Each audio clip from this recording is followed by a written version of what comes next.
Salut à tous et bienvenue pour ce tout premier HS ou History Studio. Et aujourd'hui on répond à la question de Tim Flat qui nous demande qui est Charles de Gaulle. Alors déjà pour commencer je propose qu'on fasse une minute de silence à la mémoire de la culture.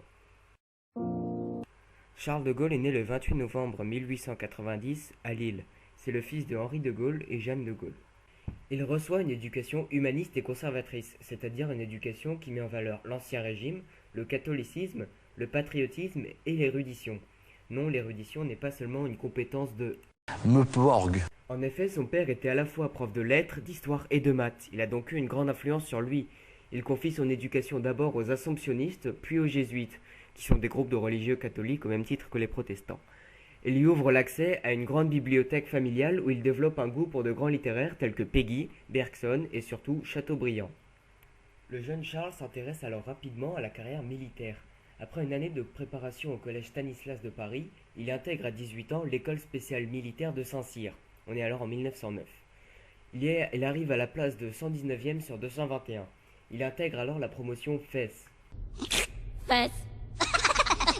Promotion est un terme militaire qui désigne le groupe d'élèves qui rentrent en école durant la même année.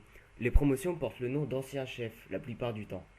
Lors de cette formation à Saint-Cyr, les élèves doivent choisir une arme pour effectuer ce qu'on appelle la troupe, c'est-à-dire un stage au sein d'une unité. Lors de sa troupe, De Gaulle choisit de la faire de l'infanterie, qu'il juge plus badass que les autres armes car directement exposée au front.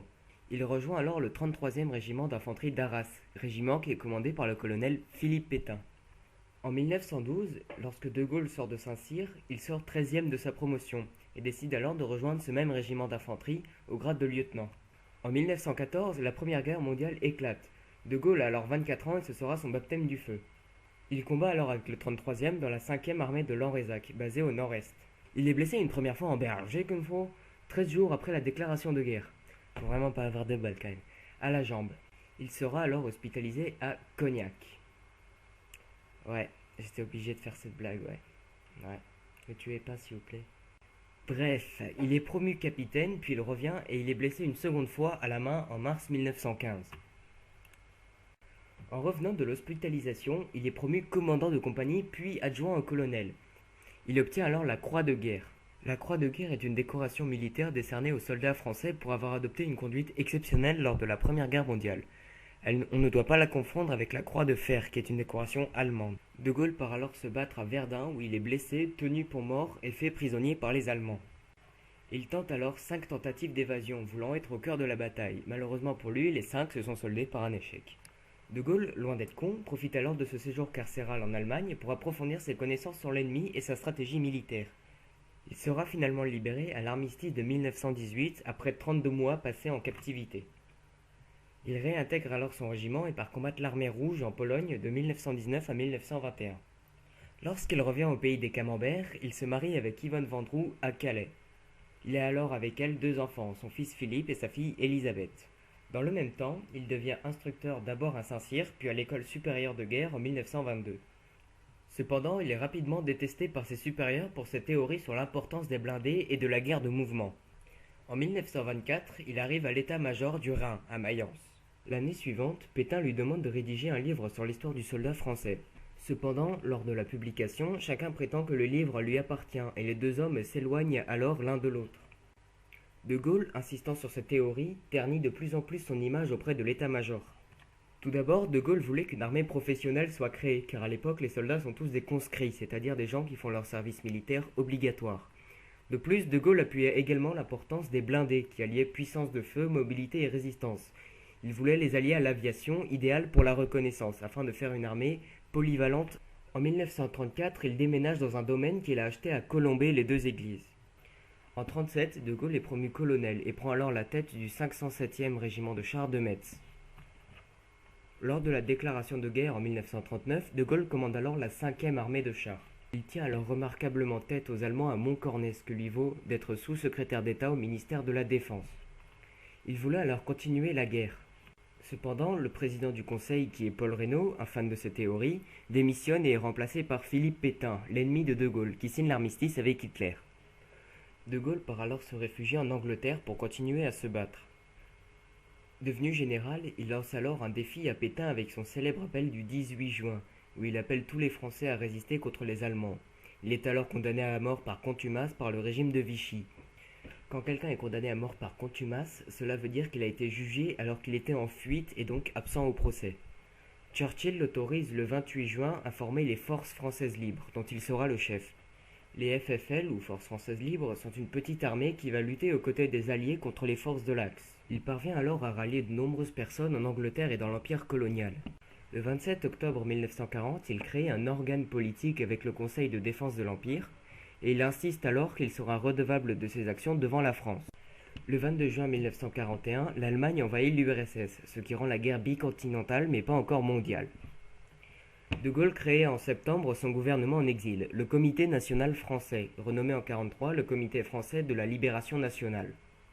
Le 7 décembre, le Japon attaque les États-Unis. La guerre devient alors mondiale. En 1942, la relation est plus étroite entre les FFL et la résistance intérieure, et De Gaulle envoie le préfet Jean Moulin pour les unifier sous son commandement.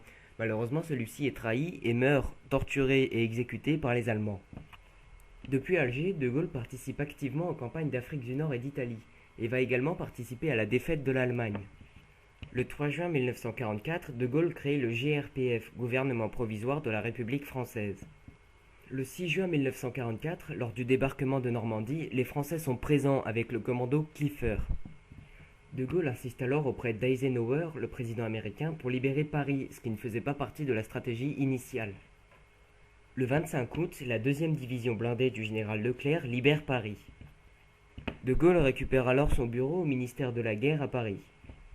Il signifie alors que le régime de Vichy n'est qu'une parenthèse dans l'histoire et que la République n'a jamais cessé d'exister.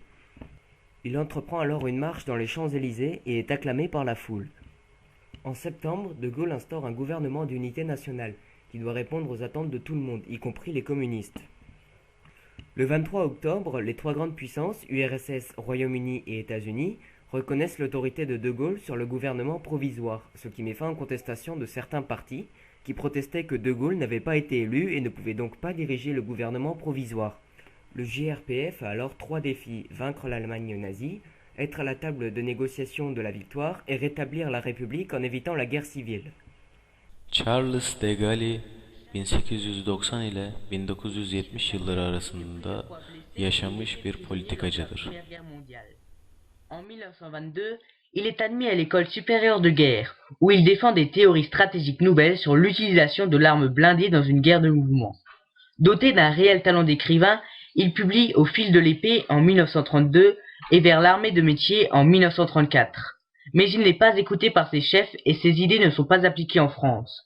En revanche, l'état-major allemand crée à cette époque les premières divisions de Panzer. De Gaulle commande une division cuirassée en 1940.